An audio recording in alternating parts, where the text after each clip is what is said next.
Hi guys, today we're going to talk about fructose malabsorption and the reason why up to 40% of Europeans and people in the rest of the world aren't able to process fruits properly. As you know, I've been talking about fructose malabsorption for quite a while, and I've known that certain fruits definitely cause me an issue for quite a long time, but I haven't been taking it too seriously, and to be honest, lately I've been feeling pretty indestructible. Nothing was affecting my digestion at all. I had the best digestion of my life for around 3 months, and I thought that all my issues were in the past. But I guess I got too complacent and I bought half a watermelon around a week ago. I ate half of it one day and then the other half the next day, and it was around half a kilo on each of the days. Half a kilo is almost slightly more than a pound. And I felt horrible. All of my past issues just came back, and my husband had exactly the same issues, which was really weird. And it kind of made me feel really vulnerable, thinking that, God, are all my issues coming back? But then I realized that they're not coming back for no reason. They're coming back because I introduced a food that has always caused me troubles. In fact, I usually buy watermelon at the beginning of the season because I love it so much and it reminds me of my childhood. It's like a huge part of my childhood memories. So I buy watermelon at the beginning of the season. It makes me feel awful for the next 2 or 3 weeks, and then I don't buy it again until the next season.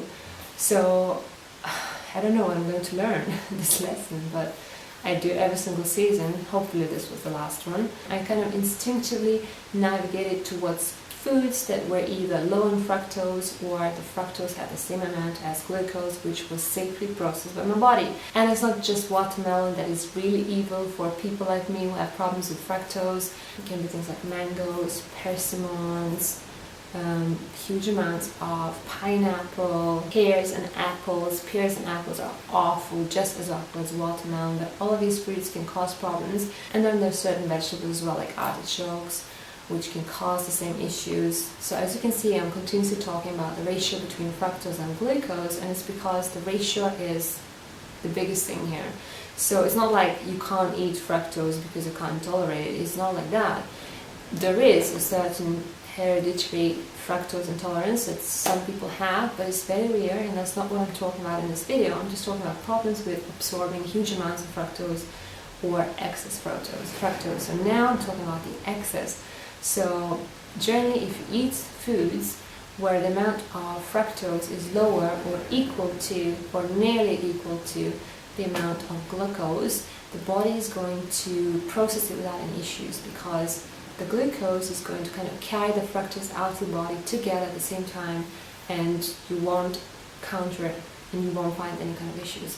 But if a food has more fructose than glucose, or if it has just slightly more but you eat a huge amount, or if there's just a little bit more fructose but you eat huge amounts of that food, then you're going to run into issues. And it basically works like this. When you eat too much excess fructose, or too much fructose in general, because even if there is a lot of glucose, but if you eat a huge amount, your body will struggle to absorb all of that fructose.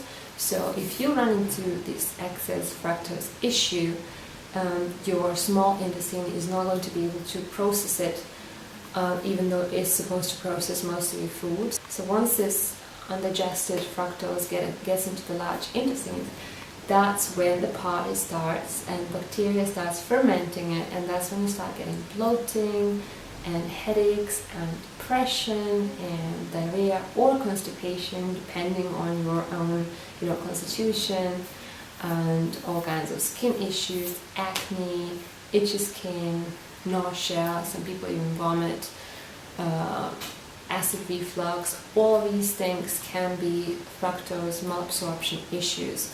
So it's not really about fructose itself, it's just about either excess of it or not being able to process or absorb it properly. Also things like candida and bad breath, they can totally be a sign of fructose malabsorption in your body as well. Another thing that is very close to my heart and is extremely important to me is depression. And one of the things that fructose malabsorption causes is depression, especially in women. And it's because once you get all this fermentation going on in the belly, excess fermentation, then the body is not able to kind of release tryptophan, and tryptophan is the neurotransmitter that makes you happy and content with your life. So you end up not having enough tryptophan. Women who have fructose malabsorption as well really tend to get depression.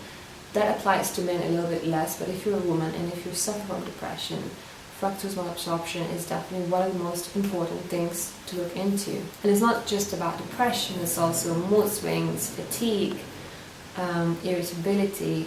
Obviously, as you have all of this crazy fermentation going on in your intestines, you're going to run into certain vitamin and mineral deficiencies as well.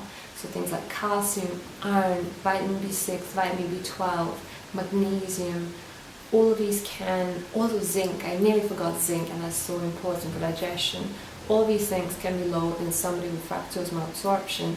Next problem you can run into is congested liver, because fructose is just like fat in a certain way. Metabolically it's kind of like fat because it's processed by your liver. If you eat a lot of fructose, the liver will be overworked and it can get congested, and then you get things like fatty liver disease, which before used to be only something for alcoholics, but now so many young healthy people get it. Why? Because we're all overdosing on fructose on a daily basis. Another problem you can run into is joint pain, which is like a mild version of gout or even proper gout, and is caused by something called uric acid that happens to be increased by fructose malabsorption. Skin issues, acne, eczema, dermatitis, all these issues can also be caused by fructose malabsorption because of many reasons.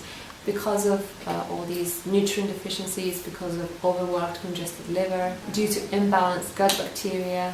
So if you have acne, definitely look into fructose malabsorption. The other thing that actually I had an issue with in the past, but not anymore, thank God, is blood sugar fluctuations, high blood sugar, elevated fasting blood sugar levels and things like that, which again can be due to fructose malabsorption, because fructose is processed in a completely different way from glucose that you would get from things like potatoes or rice, and it can elevate your blood sugar levels in the long term if you eat a lot of fructose. So definitely something to keep in mind. So I guess this is probably enough for this video, because I don't want it to be too long, because I'm sure that you just get bored, and the attention span of people nowadays is not really that long. So in the next video I'm going to talk to you about all the foods that have a lot of fructose or not a lot of, and basically all the foods that are safe or not safe, and the amounts you can eat, and how you can tackle this whole fructose malabsorption issue. So next week, or not necessarily next week, but whenever I post the next video in the series, it's going to be more of a practical solutions video. So I hope that you found it interesting. Subscribe to my channel if you want to see more of this series about fructose malabsorption. I will also be talking about FODMAPs in the future, which is kind of very similar to fructose malabsorption, because fructose happens to be one of the FODMAPs. So if you have any kind of digestive issues or acne or depression or fatigue or anything like that, you'll probably find the series very interesting. So stay tuned. Thanks for watching, and I'll see you in my next video. Bye.